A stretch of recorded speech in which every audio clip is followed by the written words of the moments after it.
Boker Tov, et comme on dit mieux vaut tard que jamais, Shabbat, Shalom ou Mevorach. Nous sommes aujourd'hui le vendredi 14 juin, Het du mois de Sivan, Echaim Tovim ou Shalom. Nous avons ce premier cours de la matinée, puisqu'on en a plusieurs, Bineder, avec, juste un instant, voilà, vendredi 14 juin, je suis racheté par Thierry El Harar pour l'élévation de l'âme de son papa, Mahlouf Ben Israël, ve Esther El Harar, Alaba Shalom, Baruch Hashem, Tenachenu, Began Eden Elion, Bechol, Ashorvim, Imo, Bichlal, Arahamim, Vaselechol, Bechem, Amen. Yen, Ishmatot, Tzor Chaim, Bezrat Hashem. Juste avant de parler de la paracha de la semaine, nous allons faire un premier shiur pour dire au revoir à la fête de Shavuot, en pensant bien sûr à tous nos chatoufim, Amen. ובעזרת השם, חיילינו ואותם מכל צער ומצוקה, כל הפצועים, כל החולים, ישועות לכל עם ישראל. Dans la Torah que nous avons reçue, Baruch Hu, Baruch Shemu, nous avons eu, comme le dit le Zohar HaKadosh Tikkunei HaZohar, ainsi que le rapporte Rabbi Yaakov Bohatzera dans son livre Mahsof Alavan, où ramène là-bas 70 termim, 70 réponses.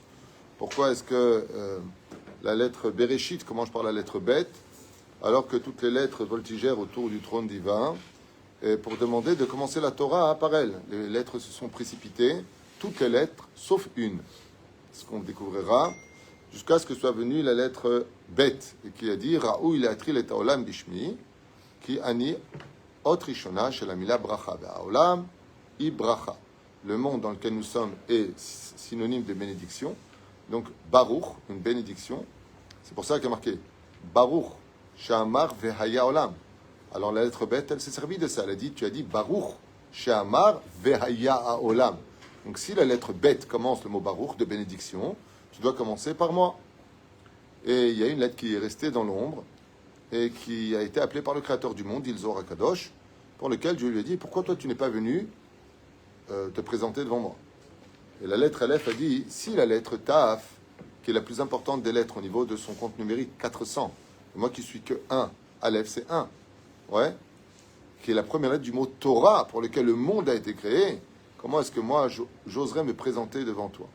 Et le Créateur du monde lui a dit, surtout que la lettre Aleph, c'est la lettre du mot Arour, qui veut dire, c'est la première lettre du mot Arour, qui veut dire malédiction. Donc je comprends très bien que le bête passe devant moi. Mais il y a quelque chose qui a plu à Dieu, nous dit Zohar HaKadosh, c'est l'humilité. En fin de compte, parce que tu t'es effacé, parce que tu t'es fait petit, tu me laisses l'occasion de te faire grandir. Et Dieu lui dit, Chayecha, sur ta propre vie, que je commencerai mon dévoilement sur terre de façon officielle par la lettre Aleph, Anochi, Hashem et Lokecha. Et donc le Aleph et le Bet vont avoir deux fonctions. C'est d'être le père de la création du monde, Aleph de Anochi, pour lequel le monde a été créé, et le Bet de Bereshit, qui font les lettres du mot Aleph Bet, qui sont Av. Et la première lettre de la Torah orale, c'est la lettre, première lettre de la Torah orale, Me'ematai. Donc c'est la lettre même. Ce qui fait que quand on a réuni les trois pôles principaux du judaïsme, qui sont la Torah, les 10 commandements et la Torah orale, c'est ce qu'on a, on a le dévoilement de la Torah écrite, les 10 commandements, et ensuite on aura la Torah orale. Quand on voit les initiales, c'est Aleph de Anochi, Bet de Bereshit, même de Me'ematai. Ce qui fait les lettres du mot. Hein? C'est mignon. Aval Emet. Où est le taf? Où est le taf? Zaynia. Chaque jour, Homer, Aleph, Bet, Mem, Vemaou. Azatchouva, il m'a dit Yafa. Yesh, comment ça s'appelle? Dans les 10 commandements, c'est bien de dire ça, c'est Aleph Bet même. Ah, écoute bien, cette explication est très belle. Katouv, Chabed et avicha ve et imecha. Nachon, tu honoras ton père et ta mère. Au niveau du pshat, c'est les parents. Au niveau du sod, c'est Misé Av, Aleph Bet de Anochi et Bereshit. Misé M, c'est Anochi, ve Me'ematai.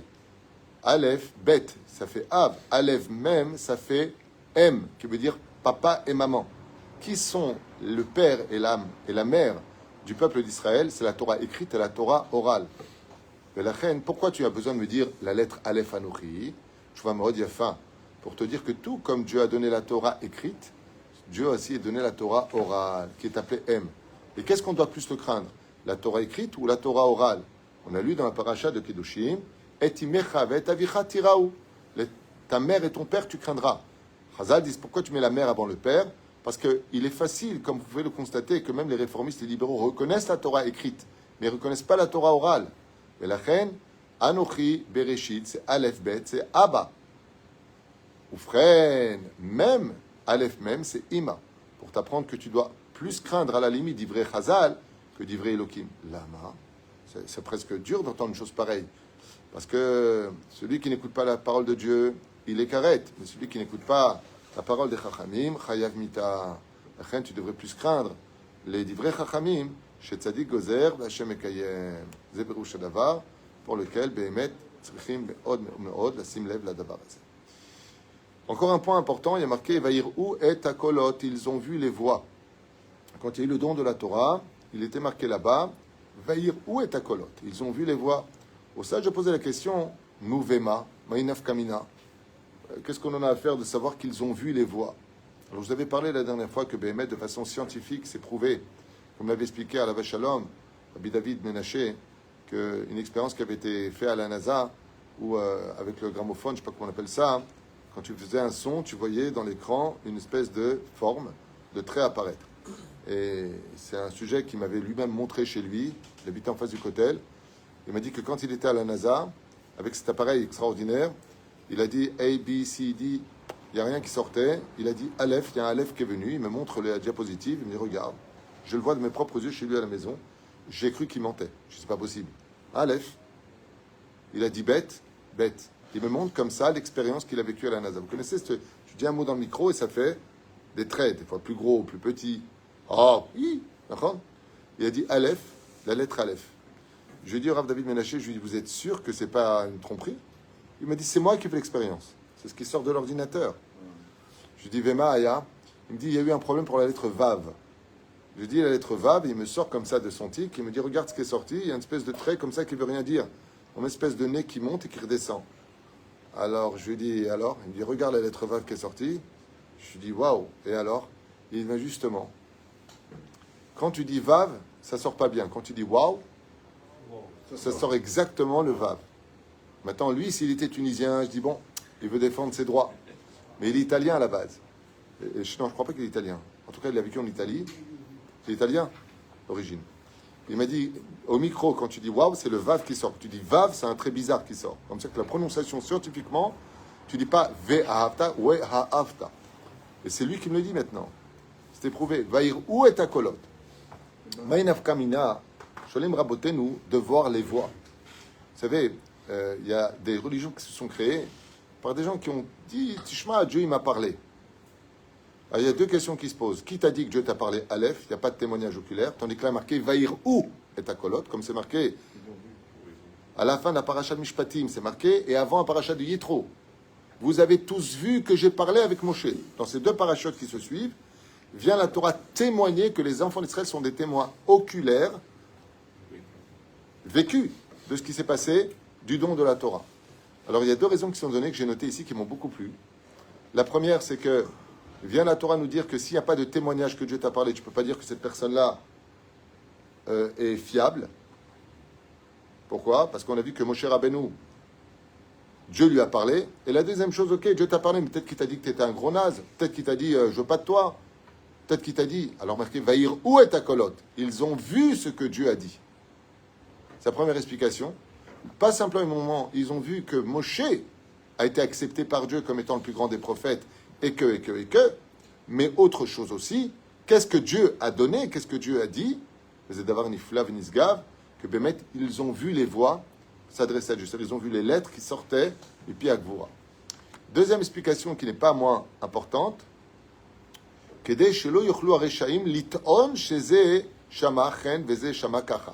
ne pas que les Réchaïm ils disent, mais non, Dieu, il n'a pas voulu dire ça, il a voulu dire ça. Alors, afin d'éviter cela, eh bien, Dieu a fait apparaître les mots en lettres pour ne pas qu'il y ait de confusion au niveau des intentions. Maintenant que tu le lis, tu ne peux pas dire que tu n'as pas compris ce qu'il a dit. Tu ne peux pas dire que tu n'as pas tout entendu. Vaya Metargem et mitzvot lefi ta'amo. Pour ne pas que chacun traduise les mitzvot comme lui veut les entendre. Ce qu'on appelle l'esprit sélectif. Vous connaissez ça? Tu vas poser une question arabe et tu vas retenir que ce que tu voulais retenir. Et Chazal, ils disent pourquoi Vaïrou et Akolot? Pour ne pas qu'il y ait de sélection au niveau des kavanot. Donc maintenant, tu ne peux pas dire que tu t'es arrêté à la moitié de la phrase, regarde ce qui s'est passé. Aval Eshem Shamaïn, Kach Ayu Advarim. Ensuite, il y a une question énorme qui se pose dans les 10 commandements, que je vais partager avec vous, qui est grandiose. Qui est vraiment grandiose. Et vous allez comprendre pourquoi. Akadosh Baruch Hu s'adresse aux enfants d'Israël le jour du don de la Torah. Jusque-là, ça va. D'accord? Les enfants d'Israël disent à Dieu à ce moment-là, donc à Moshe Rabbeinu plus exactement, Ve'al yedaber imanu Elokim pen namut. Que Dieu ne parle pas avec nous de peur que l'on meure. D'abord, c'est très très vexant pour Dieu, je trouve, d'entendre une chose pareille. C'est comme si que ton père il vient pour te parler et tu dis maman, parle-toi parce que j'ai peur que papa il me tue. Ça veut dire que papa il est défaillant, il est nerveux, il gère pas ses émotions. J'ai pas compris. Est-ce que Dieu qui s'adresse aux enfants d'Israël, il s'adresse à eux pour les tuer? Non. Dieu sait très bien ce qu'il fait, il sait très bien quelle est la dose prescrite. C'est pas comme les médecins qui vont avoir besoin de plusieurs analyses et d'examens pour définir quel médicament et doser le médicament. On parle de Dieu. Dieu sait tout. Et s'il s'adresse à nous, c'est dans la douceur. Torah. Alors pourquoi ils disent une chose pareille? Vous avez compris la question? Elle est énorme. Que Dieu cesse de nous parler de peur que l'on meure. Et effectivement, au niveau du pshat, Chazal nous dit que quand Dieu s'est dévoilé, parha nishmatam, leur âme a quitté leur corps. Bedvekut bebore olam. Parce que dès que Dieu a parlé, ils ont ressenti un tel amour pour Dieu, une telle situation d'élévation, de spiritualité, que leur âme n'a pas pu supporter d'être contenue dans un corps limité. Alors ça, on comprend. Pen namut. Aval slicha. Hashem emitu mechaye. Même si notre âme sort du corps, eh bien que Dieu la remette dans le corps. La reine, cette explication est valable, mais qu'au niveau du pshat. Mais si on approfondit, il y a une explication qui vaut le détour qui a été donnée par nos chachamim que j'ai lu la semaine dernière et qui dit comme ça.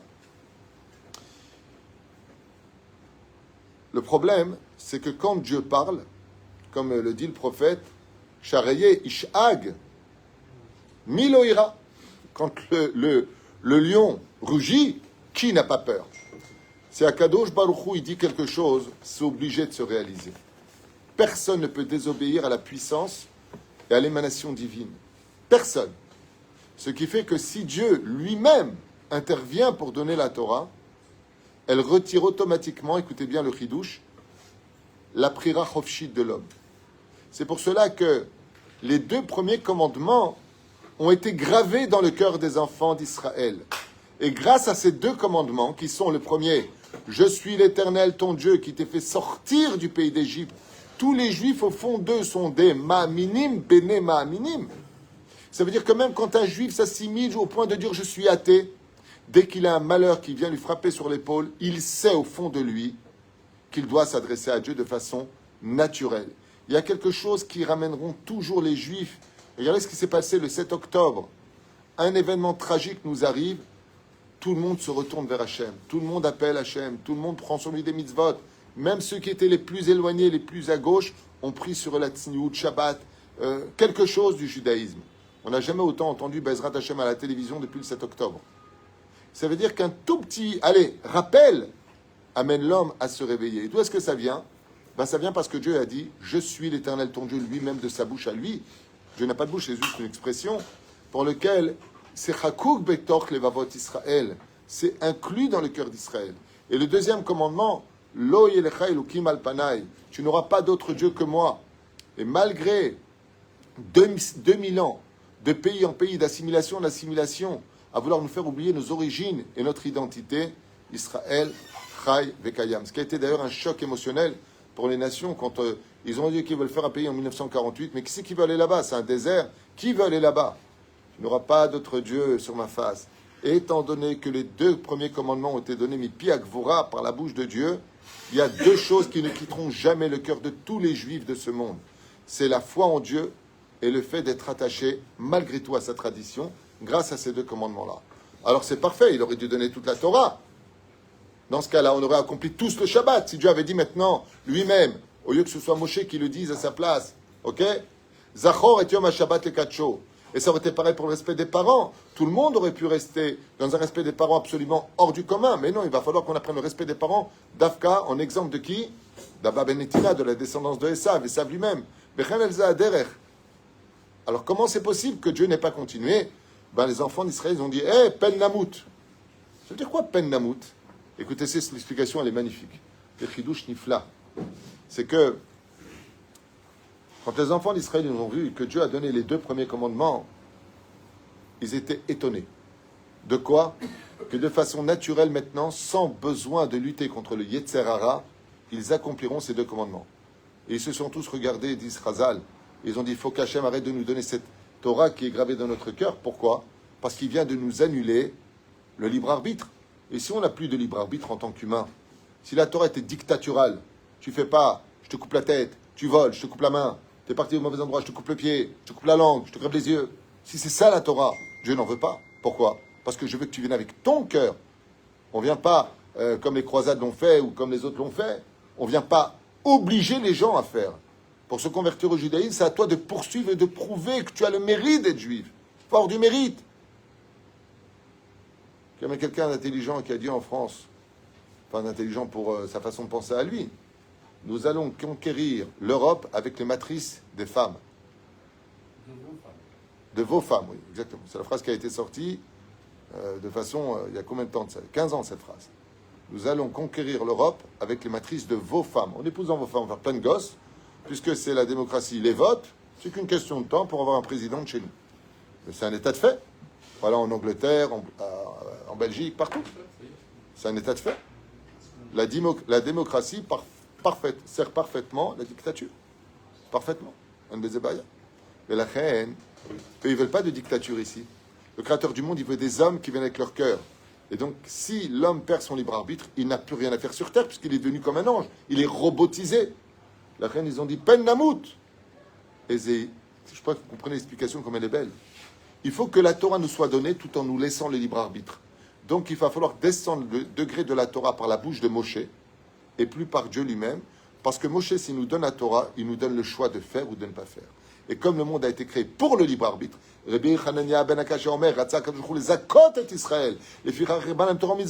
si maintenant je suis obligé de le faire, alors quel monde futur je peux prétendre mériter, puisque de toute façon, je n'avais plus le choix que de le faire. C'est comme tu dis à quelqu'un, tu mets un couteau sous la gorge, ou tu fais Shabbat, ou je te tranche la gorge. Il va faire Shabbat, mais est-ce que Dieu il veut d'un Shabbat qui vient parce que je n'ai pas d'autre choix que de le faire? Non, je nous mets en garde. Tu fais, voilà ce que tu as. Tu fais pas, voilà ce que tu auras. Et donc les enfants d'Israël ont voulu garder le libre arbitre. Ils ont dit Pen Namout, Mazé Namout. Ma perouche là-bas, que si je n'ai plus d'autre choix que de faire, alors à quoi me sert l'existence dans un corps? Je suis comme les anges qui, eux, n'ont pas de choix, si ce n'est que de faire dans l'évidence de l'existence de Dieu lui-même. Comme les anges voient Dieu qui viachol, eh bien, ils n'ont pas de libre arbitre.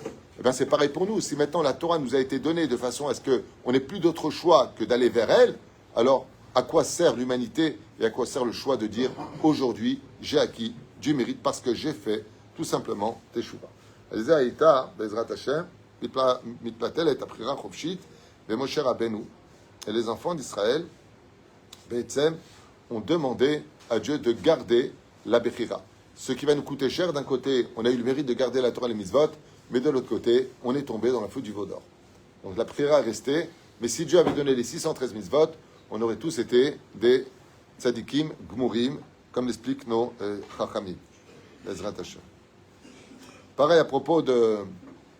tu as parlé du mot Emet tout à l'heure, effectivement, Anochi commence par la lettre Aleph, mais Ematai commence par la lettre Mem, et le premier mot du Talmud, pas de la Mishnah, c'est Tana. C'est la lettre Taf qui forme les lettres du mot Emet. L'automérite quoi? Que la Torah écrite est vraie, que la Torah orale est vraie, et que tout ce qu'on écrit le Talmidei Chachamim dans le Talmud lui-même, première lettre c'est la lettre Taf, Tana. Pose la question, eh bien, c'est les lettres du mot Emet.